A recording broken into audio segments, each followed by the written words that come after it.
Hello friends, welcome back to VOWIAS. Welcome to the Prelims Test Series discussion. As you all know, we are discussing the Vision IAS Prelims Test Series, and this is Test 6 and this is part 2 where we will discuss from question number 31.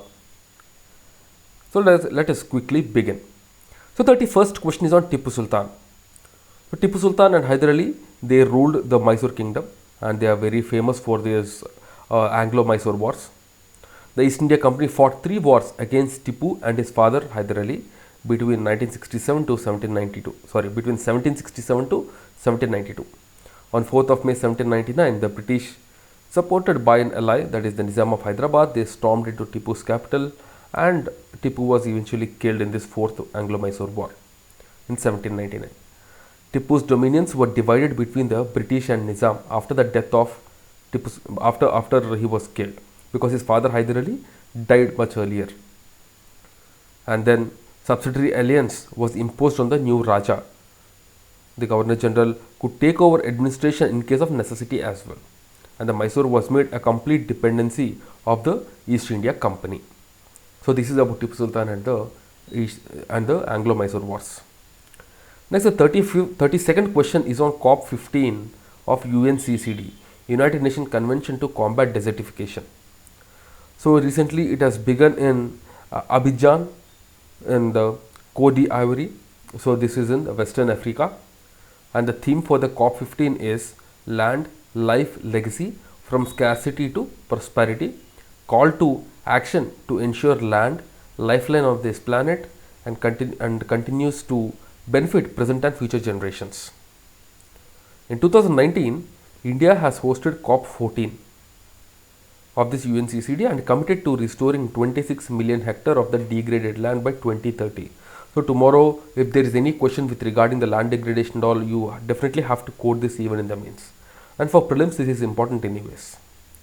The UNCCD, if you see, it was adopted in 1994 to protect and restore our land and ensure a safer, just and more sustainable future. It is the sole legally binding international agreement to address the desertification and effect of drought. So what this UNCCD does is that it will ensure that the arid, semi-arid and dry subhumid areas, the dry lands which are vulnerable, they are protected and the people can live even in those areas. The permanent secretariat of this UNCCD is located in Bonn, Germany. This is about COP15. Next, 33rd question is on the Dup dance. Dup dance of Kandiya tribe. So this is located in Kosal of Odisha. So this Dup dance of Kandiya tribe, okay, they belong to Kosal of Odisha. This Dup dance is performed by male and female during marriages and for the sake of recreation. It is called so because of the instrument called Dup. Dup is an instrument, and this Dup is in the shape of the kanjari, and it is made up of wood with one side open and other side covered with a piece of animal skin. The performers use musical instruments like dole, ramtali, the timurli, tasa, madhuri, the nishan, madal, ghumra, gudka, guinea and janj, apart from chief and important Dup instrument. Next, the 34th question is on the zamindari system. The zamindari system. The Congress could not attempt overhaul of this agrarian structure by eliminating the zamindari system. Because of this 1935 Government of India Act, the provincial ministries did not have enough powers. They faced extreme lack of financial resources as well. In UP, the Tenancy Act was passed in October 1939 and it gave full hereditary rights to the statutory tenants in Agra and Awadh on their holdings. In July 1937, the Yusuf Merli, socialist leader, was prosecuted by the Madras government for inflammatory speech on the Malabar, but soon it left. So normally, if you see broadly, when we talk about this agrarian structure, 3 important systems are there: the zamindari system introduced by Cornwallis, the Raitwari system by Colonel Reed, and the Mahalwari system by Byrd. So these 3 are very important, and we have to know even the minute details with regarding to these systems, because in the exam questions are coming. In 2019 only question came on this zamindari system directly. Next, this 35th question. This 35th question is on the agrarian unrest in the 1870 and 1880s in the East Bengal. It was caused by the efforts of zamindars to increase the rent beyond legal limits and to prevent tenants from getting occupancy rights under the Act 10 of 1859. In May 1873, an agrarian league or combination was formed in the Yusuf Shani Pargana in Pabna to resist the demand of the zamindars. The league organized a rent strike, and the rights were to refuse and pay. They challenged these zamindars in the courts. The agrarian leagues were organized, and the rents were withheld, and zamindars fought in the courts. There was very little violence. Overall, if you see, this is not aimed at zamindars, in fact. And also, several young Indian intellectuals also supported the peasants' cause, that include B.C. Chatterjee, R.C. Dutt, and all. Okay. So this is about this 35th question, and you can see Indian Association and many nationalist newspapers, they asked for permanent fixation of the tenants' rent, because back then the tenants used to pay very high rent to these zamindars and the British, and this caused lot of agrarian distress. Now let's move on to the next question, 36th question. This is on 36th question is on FICCI. FICCI was founded by it was formed in 1927 by G.D. Birla and P.D. Thakurdas, with a large representation from all parts of India. FICCI is recognized by the British government and also the Indian public representing this dominant opinion, and it also is to ensure consensus in the Indian capitalist. It was not to remain as a trade union of the capitalist class, but to effectively intervene in the politics as well. So FICCI was formed in 1927 by G.D. Birla and P.D. Thakurdas. FICCI is a pressure group. Next, 37th question is on Indian National Army. The idea of this Indian National Army was conceived in Malia by Mohan Singh, Captain Mohan Singh, and this idea was supported by the Japanese army and ethnic Indian population of the Southeast Asia. Bose went to Singapore and set up the provisional government of Free India on the 21st of October 1943. Bose, after he left the Congress, he formed the Forward Bloc. Bose in fact wanted to free India with the help of weapons and the army. The Bose set up 2 INA in Rangoon and Singapore, and he began to recognize the Indian National Army. He set up 4 brigades in the army and named them after Gandhi, Nehru, Chandrasekhar Azad and himself. 1 INA battalion commanded by Shah Nawaz accompanied the Japanese army to Indo-Burma front and participated in this Imphal campaign. But discrimination was shown by the Japanese against them, and that completely demoralized the Indian National Army. So finally, the Imphal campaign failed, and the Japanese retreated, and it quashed hopes of the Indian National Army to liberate India at large. Next, the 38th question is on Bombay Plan of 1944-1945. This Bombay Plan basically is the capitalist plan for the economy. It is drawn by 3 Indian capitalists, Tata, Birla and Shriram. Just remember, Tata, Birla and Shriram, they were the 3 responsible for this Bombay Plan. Signatories are P.D. Thakurdas, Tata, G.D. Birla, Adshir Dalal, Shriram, Kasturabai Lalbhai, A.D. Shroff and John Matai. They pushed for economic growth, equitable distribution, partial nationalization, land reforms and series of worker welfare schemes. The plan could be implemented only by independent nationalist government after the independence. Next, the 39th question is on Swami Dayanand Saraswati. So he was born in 1824 and died in 1883. So, Swami Dayanand Saraswati founded the Arya Samaj in 1875. Remember this. He issued the slogan "Back to Vedas." Okay, so this is a revivalist organization and not a reformist. It is revivalist because they want to revive the Vedas. They believe in the infallibility of Vedas and regard them as the ultimate source of all truth and knowledge. Rejected the doctrine of Niyati. This doctrine.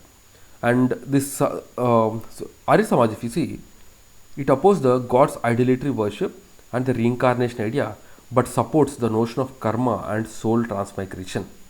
They believe in single God who does not have any physical existence. They reject the Brahmanical domination on Hindu spiritual and social life. They supported 4 Varna system and that should be based on merit and not birth. They say everyone has equal position in spiritual and social lives of the Hindus. And they advocated for women equality, widow remarriage, female education, opposed polygamy, supported child marriage, sati, etc. They set up this Dayanand Anglo-Vedic College in 1886 at Lahore. But in that, two groups emerged. One is led by Lal Hansraj. So they're called this college party or a culture party. The leaders are Lal Hansraj, Lala Lalchand, Lala Lajpat Rai and others. And on the other hand, you have the Mahatma group led by Gurudatta Vidyarthi and Lal Munshi Ram, also known as Swami Siddhana. So they were part of this. This college party, they in fact favored the government curriculum and English education to meet economic and professional needs. But Mahatma party, if you see, they are interested in introducing study of Sanskrit and Vedic philosophy in tradition of ancient Gurukuls. This was the major difference. Next, 40th question is on the Khilafat movement. So this Khilafat movement, it was during this movement occurred during this non-cooperation movement. In 1920, the British imposed harsh treaty on the Khalifa. So Khalifa is basically the head of the Muslim world. Indian Muslims wanted Khalifa to be allowed to retain control over Muslim sacred places in the erstwhile Ottoman Empire. The Muslims were upset as they found that he would retain no control over holy places in the Ottoman Empire. The Zariat ul Arab, that is Arabia, Syria, Iraq and Palestine. Muhammad Ali and Shaukat Ali wished to initiate a full-fledged movement. Congress in fact supported this movement and Gandhiji sought to conjoin it to the non-cooperation movement. On 9th of June 1920, the Khilafat Committee at Allahabad accepted the non-cooperation movement and asked Gandhiji to lead it, and it was launched on the 1st of August 1920. Next, the INC sessions, the Indian National Congress sessions. The third session at 1887 at Madras was presided by Babruddin Tyabji. He was the first Muslim president. 39th session in 1924 at Belgaum. This is the only session presided by Gandhi. It ended the strife between the Swarajers and the No Changers. This division came after the withdrawal of the non-cooperation movement by Gandhiji. Okay, so then Gandhiji ended this strife by signing this joint statement with C.R. Das and Motilal, saying that the Swaraj party would carry on the work in the legislature on behalf of the Congress and as an integral part of the Congress. It was endorsed in December at Belgaum. And the 51st session of 1938 at Haripura was presided by Subhash Chandra Bose. It was set up, so they set up a national planning committee under the chairmanship of Nehru to draw up this developmental plan for free India. This is about the various important INC sessions. Next, again, 42nd question is again on the Bombay plan. Just go through this question number 38. You'll get the answer. 43rd question is on the Comprehensive Economic Partnership Agreement, the CEPA. So this Comprehensive Economic Partnership Agreement, this is a trade agreement, as the name suggests, Comprehensive Economic Partnership. So this is a trade agreement. It consists of bilateral agreement covering trade in goods, services, investment, IPR, which is comprehensive than the Comprehensive Economic Cooperation Agreement. So the CEPA is more comprehensive than the Comprehensive Economic Cooperation Agreement, the CISA. Because the CISA in fact covers negotiations on trade tariffs and tariff rate quotas. It covers trade in services and investment. You have the preferential trade agreement. Under this, the unilateral trade preferences, including the generalized system of preferences scheme, they were used by the developed countries to grant preferential tariffs to imports from the developing countries. So developing countries will have some edge. Next, the free trade agreements between two or more countries are reduced. So this will, what it will do is reduce the barriers to imports and exports among them through preferential trade terms, tariff concessions, etc. He has separate annex on the pharmaceutical to facilitate access to Indian pharmaceutical products, automatic registration and marketing authorization in 90 days for the products approved by the developed countries like US, UK, EU and Japan. Next, the 44th question is on Civil Registration System Report, CRS. It is released by the Registrar General of India. Registrar General of India. It gives overview of the working of CRS and data on registered births, deaths, infants and stillbirths with rural, urban and sex-wise breakup and sex ratio at birth based on the civil registration records. The population census, the decennial exercise and sample registration system is an annual exercise. Okay, so this sample registration system occurs every year, but whereas the population census, as you all know, once in every decade, that means once in 10 years. The registration of birth and death is done under the Registration of Birth and Death Act of 1969. And with this enactment, the birth registrations, death registrations, the stillbirths have become mandatory, and based on this, the policy decisions can be taken, and based on this, even planning can be done.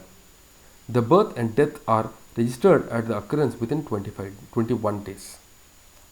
Now, what are the findings of this? Findings is that the death registration has increased by 4.75 lakhs in 2020 as compared to 2019, with the total registration at 81.16 lakh.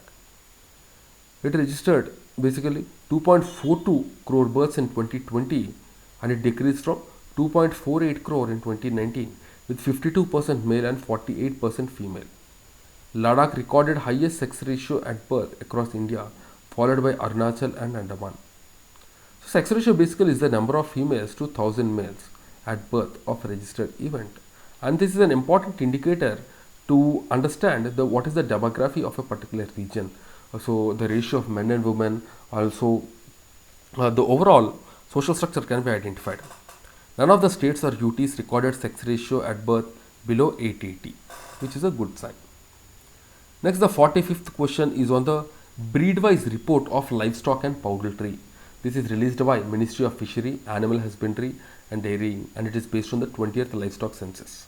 The breed-wise data is collected by the digital mode for the first time. You see, this actually is not directly important for us for the exam, okay? But as it is given here, we'll just go through it. But in an exam, these kind of number-based questions will not be asked by UPSC in general. But remember who released the report. The breed-wise report of livestock and poultry is released by a Minister of Fishery, Animal Husbandry and Dairying. So key highlights of this report, if you see, the exotics and crossbreed animals contribute 26.5% to the total cattle population, and 73.5% are indigenous and nondescript cattle. Exotics means the cattle which came from other country, and the total number of indigenous cattle declined by 6% to 14.21 crore in 2019 from 15.12 crore in 2012. The exotic cattle grew from 3.9 crore in 2012 to 5 crore in 2019. In crossbreed Jersey cow, which is the highest share in total exotic crossbreed cattle, and Gir, Lakshmi and Sahiwal are the indigenous breeds.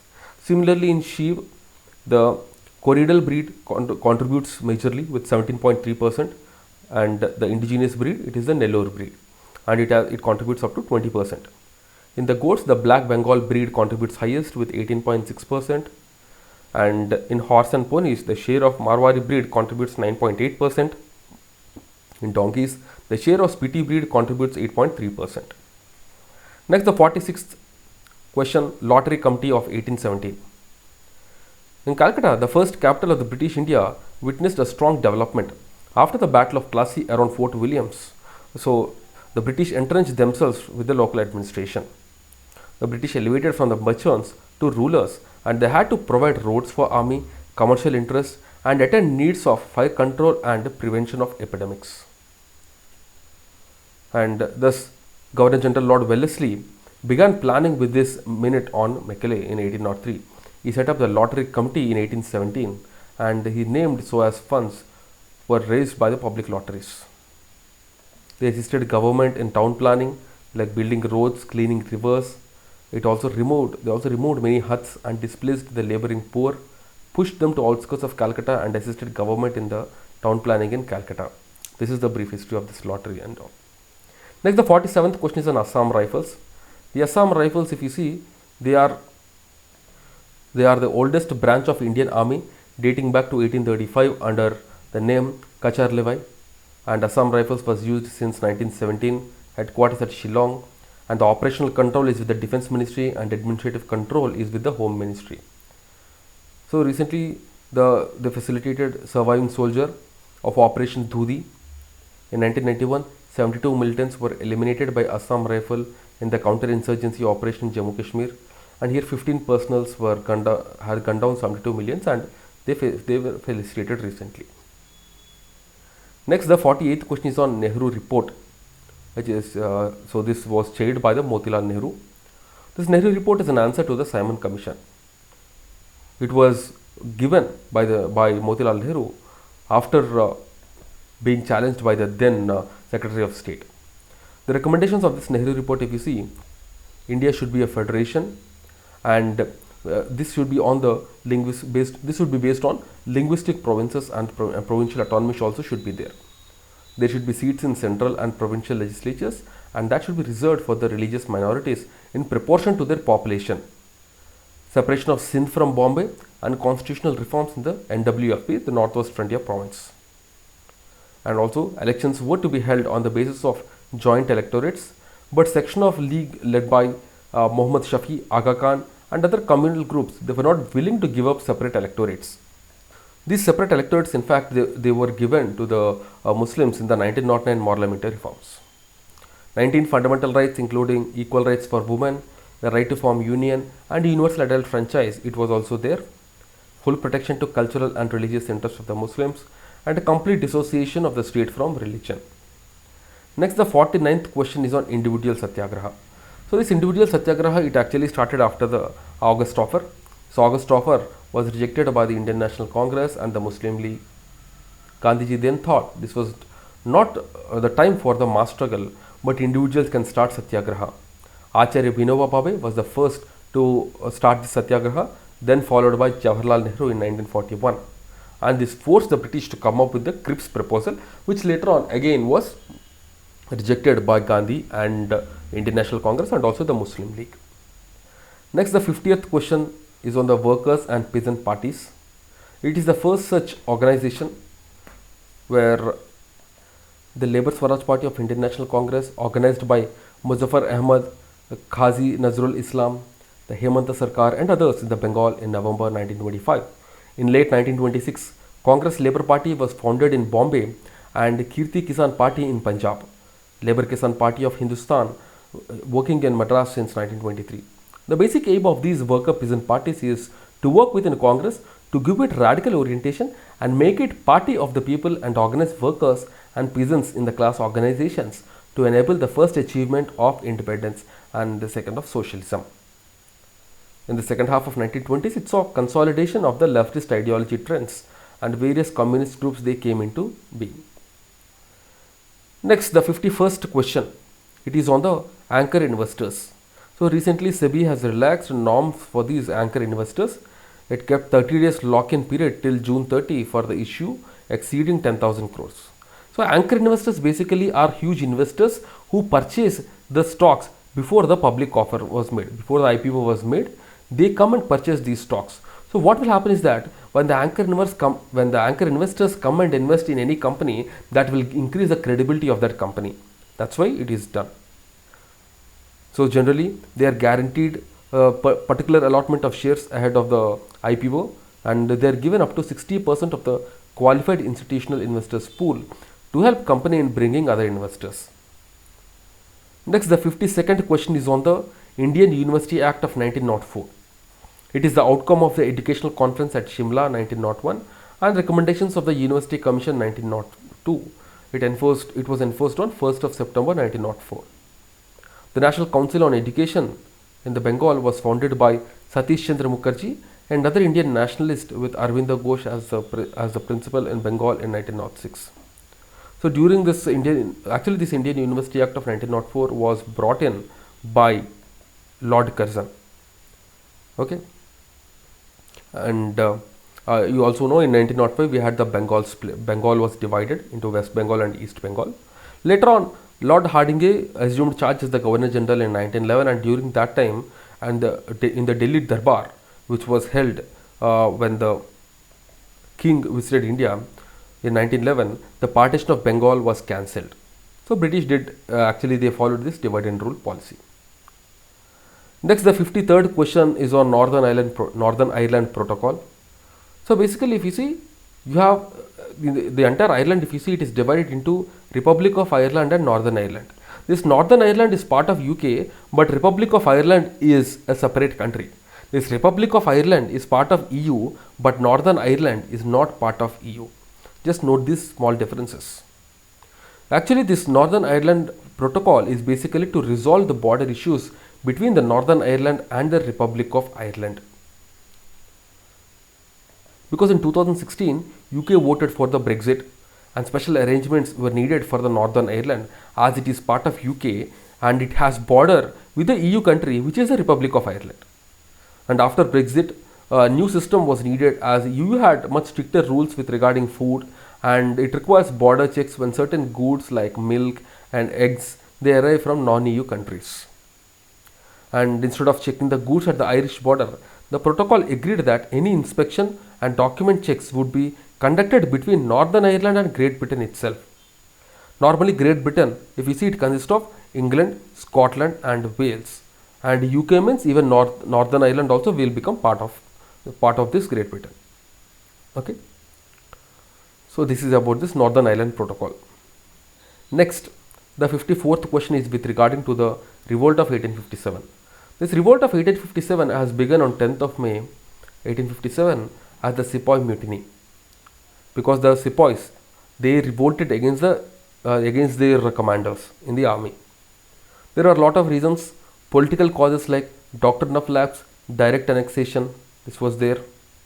Example, Jhansi Lakshmi Bai, adopted son, was not permitted to sit on throne. Satara, Nagpur, Jhansi, they were annexed under the doctrine of lapse. The doctrine of lapse was introduced by Dalhousie. Awadh was annexed on the pretext of this maladministration. So common people were hard hit. Next, the social and religious causes were also there, because the Western civilization was spreading all over the country. Christianity was being imparted to all the people. Abolition of sati, female infanticide was there. The legalizing of widow remarriage also saw these harsh response from the community. The Western education proposed a threat to the orthodox section of Hindu as well as the Muslim communities. Also, the economic causes, if you see, the peasants and zemindars were explored through imposition and of these heavy taxes on land and harsh consequences in case of failure to do so, including confiscation of land holdings. The influx of the British manufactured goods into India ruined the local industries, particularly the textile industry of India. And you have the military causes, like Indian sepoys were paid less compared to that of European sepoys of the same rank. Also, they have to serve in the areas far away from their homes, and they were not given this additional allowance called batta when they were serving in Sindh and the Punjab. The General Service Enlistment Act needed sepoys to be ready even to serve in British land across the sea. So all these reasons actually caused this revolt of 1857. After this revolt of 1857, we saw various reforms, like the entire administration then went to under the king directly, and then the viceroy was appointed by the British kingdom itself. Because before this we used to have or the head used to be called as Governor General, but after this revolt during the reforms, the viceroy came into the office of viceroy came into existence. Next, 55th question is on Valentine Shirole of London Times. Valentine Shirole is very famous because he called Bal Gangadhar Tilak as the father of Indian unrest in his book Indian Unrest, which was published in 1910. He decided to go to England to pursue the libel case that had filed against Valentine Shirole, Bal Gangadhar Tilak. So it became very popular back then. Young India, if you see, this was a weekly newspaper started by Gandhiji. This is basically to popularize the self-government or Swaraj. Next, you have Taraknath Das, who is an Indian student and one of the first leaders of Indian community in America to start the paper. Bal Gangadhar Tilak was born in 1856 and devoted his life to the country. In 1881, along with the Gopal Ganesh Agarkar, he founded Kesari in Marathi and Maratha in English. Okay, so this is about Bal Gangadhar Tilak and various other publications, right? So these are the questions for the day. We'll again meet tomorrow and look at some other questions. Okay, so that's it, guys, from my side. Thank you, and guys, do leave your comments in the comment box to let us know your thoughts. If you want to check the quality of these summaries, You can visit our Telegram channel. You can see all the documents that we are using for the discussion are the summary documents which we prepared. These summary documents will help you to revise the same content in very less time. So do make the best use of this, right? So thank you, and I'll see you again tomorrow. Bye bye. Jai Hind.